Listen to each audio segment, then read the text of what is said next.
आज हम इस वीडियो में सीखेंगे कि कोप का विलोम शब्द क्या होता है और इसका अर्थ क्या होता है, और साथ में हम कुछ उदाहरण वाक्यों से भी इसे और अच्छे से समझेंगे। तो सबसे पहले कोप का अर्थ समझते हैं। कोप का अर्थ होता है गुस्सा या क्रोध, यानी कि किसी का जो गुस्सा या क्रोध होता है तो उसको उसका कोप कहा जाता है। तो कोप का विलोम शब्द यानी कि विपरीतार्थक शब्द होगा कृपा। कृपा का अर्थ होता है दया या अनुकंपा, यानी कि मान लीजिए जब आप गुस्से में हैं तो उसके साथ जो आप व्यवहार करते हैं उसे कोप कहा जाता है, और किसी पर आप जब दया करते हैं यानी उसके साथ आप अनुकंपा प्रेम से व्यवहार करते हैं, दया के साथ व्यवहार करते हैं, तो उसको कृपा कह सकते हैं। तो आइए अब हम कोप और कृपा को कुछ उदाहरण वाक्यों से समझें। जैसे कि आप ये कहना चाहें कि राजा के कोप से सभी दरबारी डरते थे, तो इसका उल्टा भी आप कह सकते हैं कि राजा की कृपा से सभी दरबारी खुश थे। या फिर आप कह सकते हैं माता पिता के कोप से बचने के लिए उसने सच्चाई बता दी।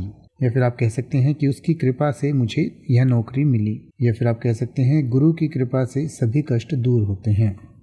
अब आप किसी भी वर्ड का मतलब हिंदी और इंग्लिश में YouTube पर सर्च कर सकते हैं। आपको मेरी वीडियो मिल जाएगी जिसमें आप बिना किसी फालतू बकवास के सीधा उस वर्ड का मतलब समझ पाएंगे। तो ऐसी ही वीडियोस को देखते रहने के लिए चैनल को सब्सक्राइब करें और बेल आइकन को प्रेस करें।